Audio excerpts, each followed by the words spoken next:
சில டேட்டாஸ்லாம் நமக்கு சொல்லுது இல்லையா?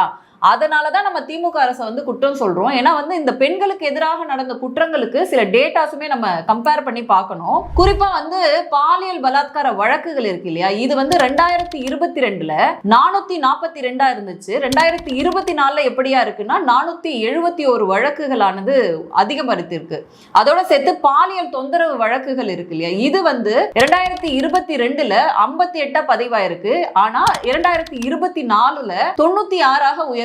அதோட சேர்த்து பெண்களுக்கு மீதான தாக்குதல்கள் இது ரொம்ப அதிகமாயிடுச்சு அப்படின்னு தான் சொல்லணும். ஏன்னா வந்து 2022ல 1414ஆக இருந்தது. 2024ல 1885 பக்கமா உயர்ந்திருக்கு. அதோட சேர்த்து இந்த போக்சோ வழக்குகள் அப்படின்னு சொல்றோம் இல்லையா? இது வந்து 2022ல 4968 இருந்துச்சு.